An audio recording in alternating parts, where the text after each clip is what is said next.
everybody, my name is Paige and this is the Page Turner. Today I'm doing one of my very favorite videos ever to film, and that is my monthly wrap-up and TBR. March really dragged by for me. I just really wanted to get it over with because a lot of exciting things are coming up in April that I'll talk about in a little bit once I start talking about my TBR and probably why it's going to be super tiny. So March dragged by, but I actually ended up reading 11 books this month, which was kind of crazy because once I saw the total I was like, oh, wow, I did read quite a lot. Because of that, let's just jump right into this thing. The first book I read this month was one that I had to read for class and I actually really enjoyed, and that is, bear with me because I have to read the title from my laptop. Londoners, The Days and Nights of London Now, as told by those who love it, hate it, live it, left it, and long for it. This is by Craig Taylor.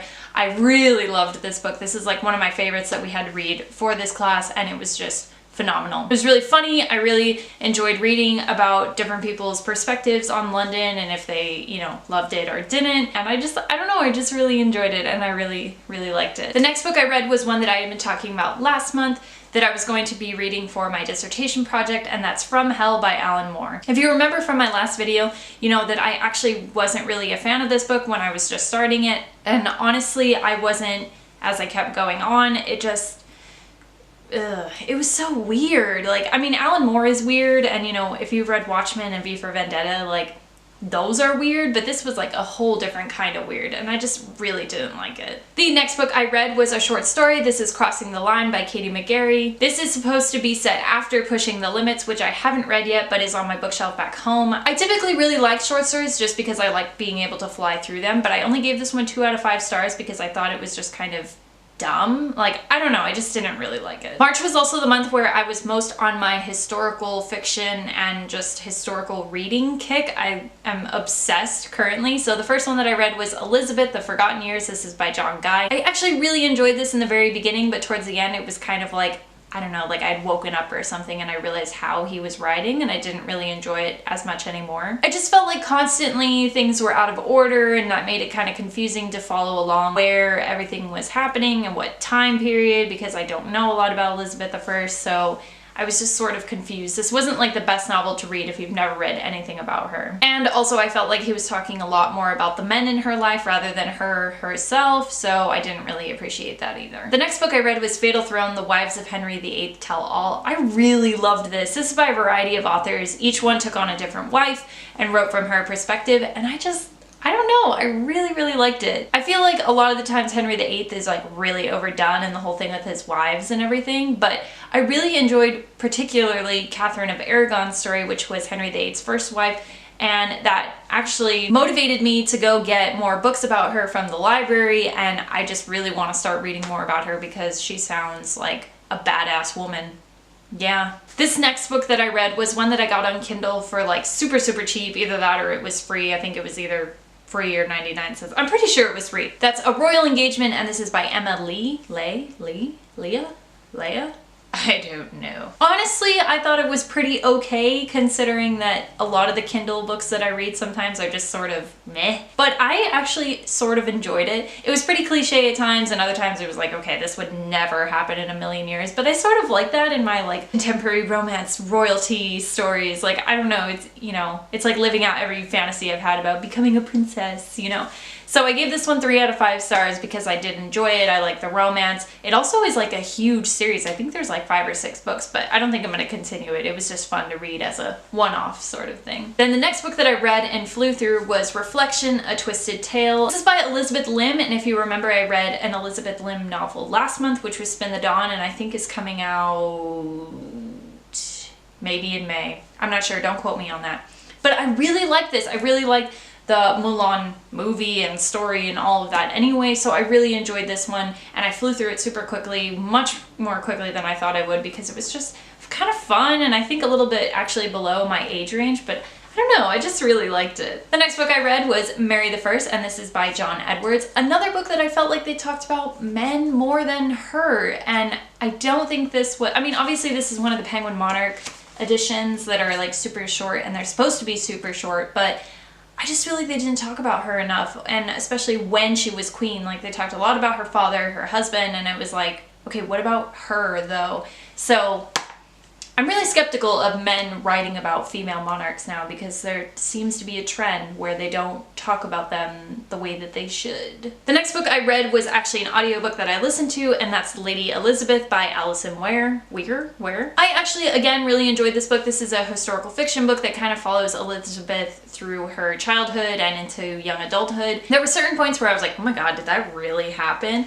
And what I didn't like was at the end of the book, the author gave a disclaimer about how she was talking about the fictional liberties that she took with writing this story, and I was kind of like, I didn't really need that. Like, whenever writers do that, I feel like it kind of cheapens their work. Like, obviously it's historical fiction. We know that you kind of made this stuff up. Like, not all of it, of course, but some of it. It kind of left a weird taste in my mouth after I'd finished the book. But otherwise, I did sort of enjoy it. I was kind of here and there on certain points of the book, but overall, I did enjoy it. The next book I read was one that I picked up from the library, and that was Captive of Kensington Palace, and this is by Jean Plady.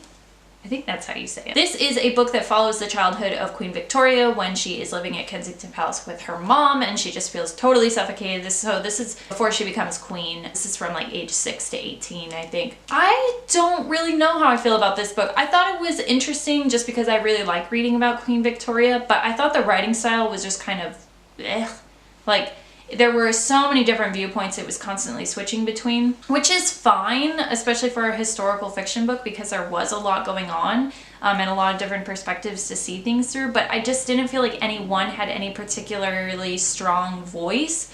And because of that, I think the whole thing just fell kind of flat. So this is also the first in a series, but I don't think I'm going to be continuing it because I just really don't like the writing style. I am going to try another one of this author's work though and see how I like it. So maybe it was just this one, but I'm going to try a different one and see how it is. After that, the last book that I read this month was Don't Date Rosa Santos, and this is by Nina Moreno. I loved this book. I got this as an ARC from Disney Hyperion. Thank you very much, Disney. I just really enjoyed reading it. There were such beautiful descriptions, and I loved the cover. It's obviously stunning, and I don't know, it was just like a really fun story, but also at times it was kind of heavy because it talks a lot about family and history, and I don't know, I really liked it. I thought it was a really great first debut novel. Okay, so that's what I read in March. Now we're moving on to April, which is going to be super busy for me because in a week from today, I'm flying back home to Los Angeles, which is very exciting. I get to see my family, my boyfriend, all my friends again, and I'm so excited for that.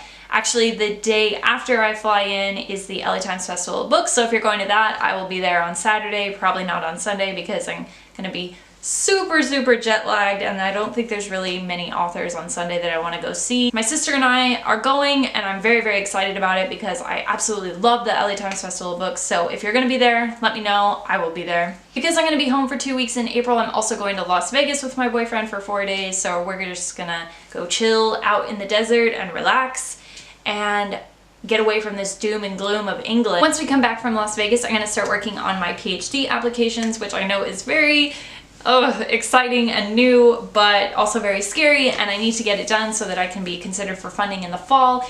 But yes, I'm applying for postdoctoral programs, and I'm so excited.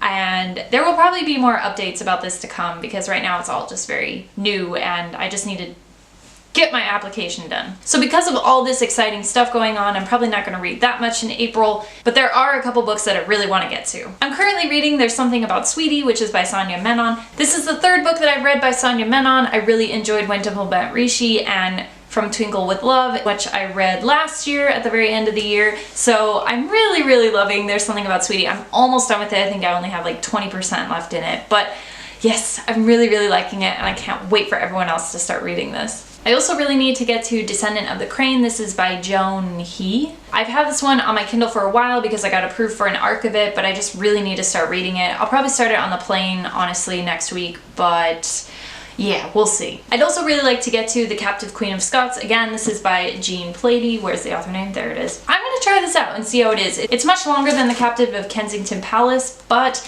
it's also a different queen, so maybe that'll make a kind of a difference. We'll see. I'm just going to try it out and see how it is. I'd also really like to get to Catherine of Aragon, The True Queen. Again, this is by Alison Weger. Again, a very huge novel, but I'm super interested in Catherine of Aragon, and I really want to read more about her, so I think this will be like the perfect place to start because it seems like there's a lot of information in here. very, very excited. I'm gonna leave it at that because I really, really don't know how much reading I'm gonna get done, so we'll see, and you guys will find out next month. Actually, also on a personal note, I'm super, super proud of my team over at the Well Street Journal, which is the journal that we run as part of the master's program for the school that I go to, and we've just recently got our print editions of them. They came yesterday and they look beautiful and gorgeous, and one of my stories is in here, which is very, very exciting, and I just want to show it off to everyone because it looks so, so great. And this is the back.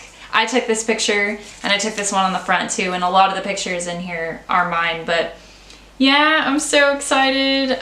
This is my story here that I wrote for my boyfriend, so I get to show him when I come home, which is very exciting. I'm very proud of everyone that put this together, so thank you guys so much. Anyway, if you guys read anything super exciting or terrible, let me know down in the comments below.